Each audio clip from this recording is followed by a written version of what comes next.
മത്സ്യബന്ധന ബോട്ടിൽ കപ്പലിടിച്ച് 2 തൊഴിലാളികൾ മരിച്ച സംഭവത്തിൽ അന്വേഷണ നടപടികൾ പൂർത്തിയാക്കിയെങ്കിലും കുറ്റപത്രം സമർപ്പിക്കാനാകാതെ തീരദേശ പോലീസ് MMD റിപ്പോർട്ട് സമർപ്പിക്കാത്തതാണ് കുറ്റപത്രം സമർപ്പിക്കുന്നതിന് തടസ്സമാകുന്നത്.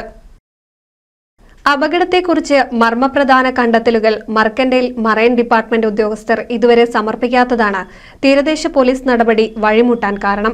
സംഭവം നടന്ന സ്ഥലം വ്യക്തമാക്കേണ്ടത് MMDയാണ്. എടക്കഴിയൂർ തീരത്തിന് പടിഞ്ഞാറ് 11.5 നോട്ടിക്കൽ മൈൽ അകലെയാണ് ലക്ഷദ്വീപിന്റെ യുവസാഗർ എന്ന കാർഗോ കപ്പൽ പൊന്നാനി സ്വദേശിയുടെ ബോട്ടുമായി കൂട്ടിയിടിച്ചത്. മത്സ്യത്തൊഴിലാളികളായ K. അബ്ദുൽ സലാം, P. ഗഫൂർ എന്നിവരാണ് മരിച്ചത്. ബോട്ടിലുണ്ടായിരുന്ന മറ്റ് 4 മത്സ്യത്തൊഴിലാളികളെ കപ്പൽ ജീവനക്കാർ രക്ഷപ്പെടുത്തി. മുനയ്ക്കക്കടവ് തീരദേശ പോലീസിനാണ് കേസിന്റെ അന്വേഷണ ചുമതല. സംഭവത്തിൽ കപ്പൽ captain Venukumar, vice captain KB Muhammad, radio officer Muhammad Jalal എന്നിവർക്കെതിരെയാണ് കേസെടുത്തത്.